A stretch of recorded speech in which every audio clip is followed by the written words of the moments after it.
बिस्मिल्लाहिर्रहमानिर्रहीम। अल्लाह के नाम से शुरू जो बड़ा मेहरबान और नहायत रहम करने वाला है। अस्सलामु अलैकुम वरहमतुल्लाहि वबरकातुहू। लाखों करोड़ों दुरूद व सलाम नबी पाक सल्लल्लाहु अलैहि वसल्लम और उनकी आल पर। वीडियो शुरू करने से पहले आप लोगों से रिक्वेस्ट है कि अगर आप लोगों को हमारी वीडियोस अच्छी लगें तो इन्हें लाइक करें, शेयर करें, चैनल पर नहीं हो तो चैनल को ज़रूर सब्सक्राइब करें और साथ में बेल आइकन ज़रूर प्रेस करें ताकि आने वाली वीडियोस का नोटिफिकेशन आप लोगों तक आसानी से पहुंच सके। सख्त दिल इंसान को मोम बनाने का वजीफ़ा या रहीमों का वजीफ़ा।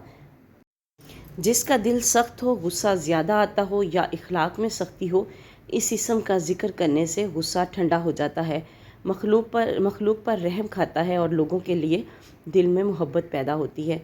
और ऐसे लोग जिनको नफ़रत, गुस्सा और लोगों की तरफ से सख्ती मिलती हो तो वो भी इस इस्म का फैज़ हासिल कर सकते हैं। इसकी वजह से हर जगह प्यार, मोहब्बत और इज़्ज़त मिलेगी। लोगों की तरफ से अच्छे इखलाक मिलेंगे। 5 वक्त नमाज की पाबंदी लाजमी करें। इसमें इलाही नमाज फ़जर के बाद अपने मकसद का तसव्वुर करते हुए 3000 मरतबा पढ़ें। अव्वल व आखिर 11 बार दुरूद शरीफ पढ़ें। अमल की मुद्दत 11 दिन तक है। इंशाअल्लाह ताला आपका अपना दिल भी जो है उसमें रहमदिली पैदा होगी और दूसरे भी आपके साथ रहमदिली से पेश आएंगे। सदका जारिया की नीयत से शेयर करें। मिलते हैं नेक्स्ट वीडियो में, तब तक के लिए अल्लाह हाफिज़।